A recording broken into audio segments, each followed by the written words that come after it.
Video, we will look at risk reward. What is it, how to use it, and also some common misconceptions in relation to risk reward. Risk reward is relatively simple to understand. It simply means the difference between what you risk to what you aim to make from a trade. So let's say you risk £100 on a trade. This is where your stop is set, so would be your maximum potential loss. If you aim to make £100 on the trade, your risk reward would be said to be 1-to-1. You are risking the same as you are looking to make. If you aim to make £200, then your risk would be said to be 1-to-2. You are looking to make 2 times your risk. Risk reward can be anything.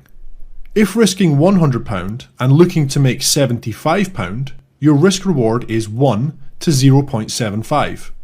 If risking £100 and looking to make £300, your risk reward is 1-to-3.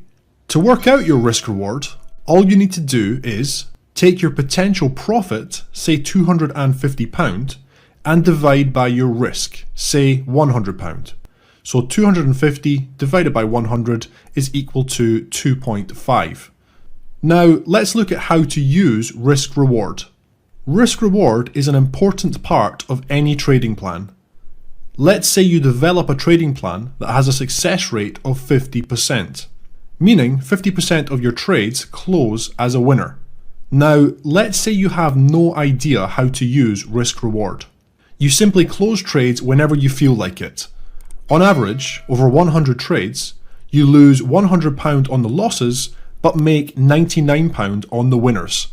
Can you see where the problem starts? You are losing money. 50 wins of £99 minus 50 losses of £100 is equal to a total of minus £50.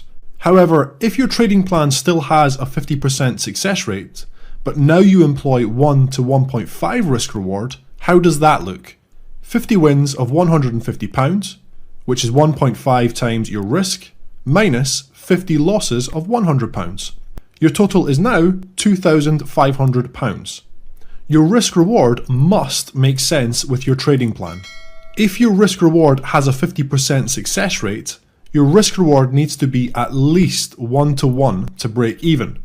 If your trading plan has a 70% success rate, your risk reward needs to be at least 1 to 0.43 to break even. Now let's look at some common misconceptions. Number 1.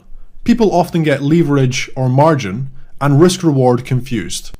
Leverage, and the amount your broker requires you to have in your account in order to facilitate the trade using leverage, is not part of your risk reward. Your risk is determined by your maximum loss from a trade. Your broker may require £1,000 in your account to take the trade. However, if you set a stop to take you out at a £100 loss, then the £100 is the basis of your risk reward, not £1,000. 2. People often think of risk reward as the holy grail of trading. You also hear things like, you can't be a successful trader without at least a 1-to-3 risk reward. I heard that a lot when I was learning, and the truth is that in both cases, it is flat out wrong. Risk reward is not the holy grail of trading. It is only one part of what should be a very robust trading plan. It is something that must be considered, and you should look to always understand the minimum risk reward that will work with your trading plan to leave you in profit. However, your risk reward can be any abstract number. 1-to-3, 1-to-10, 1-to-1,000. They all look great, but if your trading plan doesn't produce trades at such a level before you are stopped out, and if it doesn't produce enough of them to leave you in profit overall, then your risk reward is meaningless. It must make sense to your trading plan. Similarly, it does not need to be a minimum level. It should be catered toward your own trading plan so that it works and leaves you profitable. Personally, when day trading using zone trader methods, I look for between 1 to 0.7 and 1-to-1 on the vast majority of my trades. I can do that because I know I have a high percentage win rate. However, if I tried to change to 1 to 3, I would be less profitable because a huge portion of my setups wouldn't reach that risk reward level before taking me out at my stop loss level.